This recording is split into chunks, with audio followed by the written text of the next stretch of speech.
नमस्कार दोस्तों, स्वागत है आप सभी का एक बार फिर से हमारे चैनल चेतना पथ में। आप सभी को वट सावित्री व्रत की हार्दिक शुभकामनाएं। आज हम आप सभी के लिए वट सावित्री व्रत की बहुत ही सुंदर और अद्भुत कथा लेकर आए हैं, जिसके सुनने मात्र से अनंत पुण्य और पति को लंबी आयु की प्राप्ति होती है। इसलिए कथा को अंत तक जरूर सुने। और अगर आप हमारे चैनल पर नए हैं तो ऐसी ही अनेक धार्मिक कथाओं से जुड़े रहने के लिए हमारे चैनल चेतना पथ को सब्सक्राइब करें। हमारे हिंदू धर्म में वट सावित्री व्रत का विशेष महत्व माना गया है। यह व्रत ज्येष्ठ मास की अमावस्या तिथि को रखा जाता है। इस दिन सुहागिन महिलाएं अपने पति की लंबी आयु, अच्छे स्वास्थ्य के लिए इस व्रत को करती हैं और सुख समृद्धि, अखंड सौभाग्य के लिए व्रत रखकर बरगद के पेड़ की पूजा करने के साथ सूत का धागा बांधकर कामना करती हैं। इस व्रत के पीछे एक पवित्र और प्रेरणादायक कथा जुड़ी हुई है, जो माता सावित्री और सत्यवान की है। तो आइए पूरी श्रद्धा और भाव से सुनते हैं वट सावित्री व्रत की पावन कथा। पौराणिक कथाओं के अनुसार एक बार देवी पार्वती ने कहा, हे महादेव, प्रभास क्षेत्र में स्थित ब्रह्मा जी की प्रिया जो सावित्री देवी हैं, उनकी कथा आप मुझे सुनाइए। तब भगवान शिव ने कहा कि हे महादेवी, प्रभास क्षेत्र में स्थित सावित्री की अद्भुत कथा को मैं आपसे कहता हूँ, आप ध्यान पूर्वक इसे सुने। बहुत समय पहले मद्र देश में एक अश्वपति नाम के प्रजापति राजा राज्य करते थे। वे धर्मात्मा, सभी प्राणियों के हित में तत्पर रहने वाले, प्रजाओं के प्रिय थे। उनके राज्य में धन, वैभव और सुख सुविधाओं की कोई कमी नहीं थी, लेकिन उन्हें संतान सुख प्राप्त नहीं था और संतान न होने के कारण राजा और उनकी रानी हमेशा चिंतित रहते थे। राजा अश्वपति ने संतान प्राप्ति के लिए कठोर तपस्या और माता सावित्री की उपासना आरंभ की। राजा अश्वपति ने कई वर्षों तक नियम पूर्वक पूजा की। उनकी भक्ति से प्रसन्न होकर देवी सावित्री प्रकट हुईं और उन्होंने राजा को वरदान दिया कि उनके घर एक तेजस्विनी कन्या का जन्म होगा। और कुछ समय बाद रानी ने एक सुंदर कन्या को जन्म दिया। माँ सावित्री देवी के आशीर्वाद प्राप्त होने के कारण उनका नाम सावित्री रखा गया। सावित्री बचपन से ही बहुत सुंदर, तेजस्वी, बुद्धिमान और गुणवान थीं। धीरे धीरे वह बड़ी हुई और उनकी सुंदरता तथा गुणों की चर्चा दूर दूर तक फैलने लगी। जब सावित्री विवाह योग्य हुई तो राजा अश्वपति को उनके लिए योग्य वर नहीं मिल रहा था। तब राजा ने सावित्री को स्वयं अपने लिए वर चुनने की अनुमति दी। सावित्री रथ में बैठकर विभिन्न राज्यों और आश्रमों में गई। एक दिन वन में उनकी भेंट सत्यवान नामक युवक से हुई।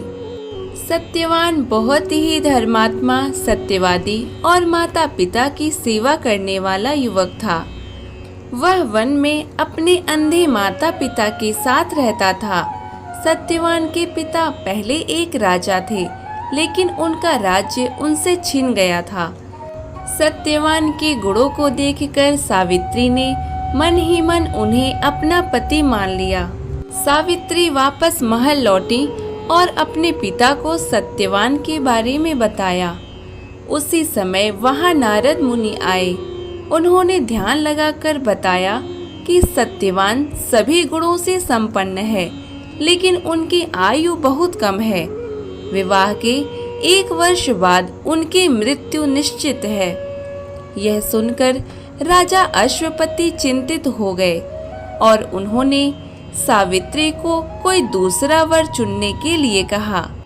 लेकिन सावित्री ने कहा कि वह एक बार जिसे अपने पति के रूप में स्वीकार कर चुकी हैं, उसे कभी नहीं बदल सकती।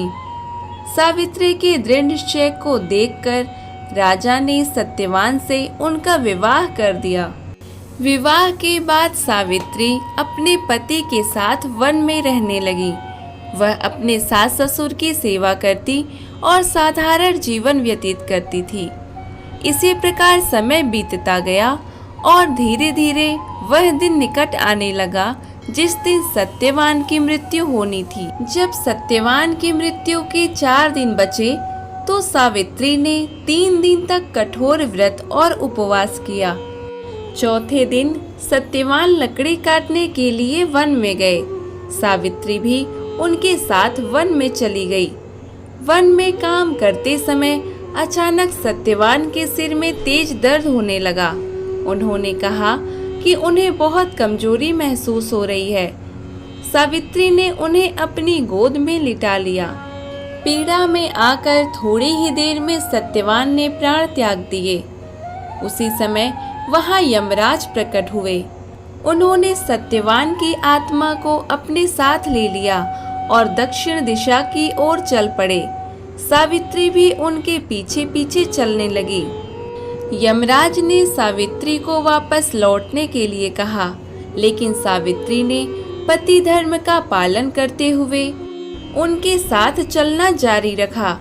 रास्ते में सावित्री ने धर्म और सत्य से भरी बातें की। उसकी बुद्धिमानी और पतिव्रता धर्म से प्रसन्न होकर यमराज ने उसे एक वरदान मांगने को कहा। सावित्री ने पहला वरदान मांगा कि उसके अंधे सास ससुर की आंखों की रोशनी वापस आ जाए। यमराज ने तथास्तु कहकर वरदान दे दिया और वरदान देने के बाद वे पुनः अपनी दिशा में जाने लगे। इसके बाद सावित्री यमराज के पीछे पीछे चलती रही। यमराज ने पीछे मुड़ के देखा तो सावित्री उनके साथ ही आ रही थी। फिर यमराज ने दूसरा वरदान मांगने को कहा। तब सावित्री ने अपने ससुर का खोया हुआ राज्य वापस मिलने का वरदान मांगा। यमराज ने यह वरदान भी दे दिया। सावित्री फिर भी वापस नहीं लौटी। यमराज उनकी भक्ति और निष्ठा से अत्यंत प्रभावित हुए। उन्होंने तीसरा वरदान मांगने को कहा। तब सावित्री ने अपने पिता के लिए 100 पुत्रों का वरदान मांगा। यमराज ने यह वरदान भी दे दिया। इसके बाद यमराज ने सावित्री से अंतिम वरदान मांगने को कहा। तब सावित्री ने कहा कि उसे और सत्यवान को 100 पुत्रों का सुख प्राप्त हो। यह सुनते ही यमराज समझ गए कि बिना सत्यवान के यह वरदान पूरा नहीं हो सकता। सावित्री की बुद्धिमानी, पतिव्रता धर्म और अटूट प्रेम से प्रसन्न होकर यमराज ने सत्यवान को पुनः जीवन दान दे दिया। इसके बाद सत्यवान जीवित हो उठे। इस प्रकार सावित्री और सत्यवान वापस अपने आश्रम लौट आए। वहां पहुंचकर देखा कि उनके माता पिता की आंखों की रोशनी लौट आई थी और कुछ समय बाद उनका खोया हुआ राज्य भी उन्हें वापस मिल गया। और तभी से सुहागन महिलाएं वट सावित्री व्रत रखने लगीं और वट वृक्ष की पूजा करती हैं। माता सावित्री का स्मरण करते हुए अपने पति की लंबी आयु तथा सुखी वैवाहिक जीवन की कामना करती हैं। माता सावित्री ने संसार को सिखाया कि सच्चा प्रेम, विश्वास और समर्पण मृत्यु को भी पराजित कर सकता है। जो भी स्त्री श्रद्धा और विश्वास से वट सावित्री व्रत करती है, उसके वैवाहिक जीवन में सुख, सौभाग्य और समृद्धि बनी रहती है।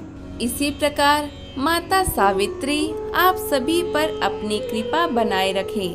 तो दोस्तों, ये थी वट सावित्री व्रत की पावन कथा। अगर आपको यह कथा पसंद आई हो तो कमेंट करके जरूर बताएं। वीडियो को लाइक करें, शेयर करें और ऐसे ही अनेक धार्मिक कथाओं से जुड़े रहने के लिए हमारे चैनल चेतना पथ को सब्सक्राइब करना ना भूलें। मिलते हैं आपसे एक नई धार्मिक कथा के साथ। जय श्री कृष्ण।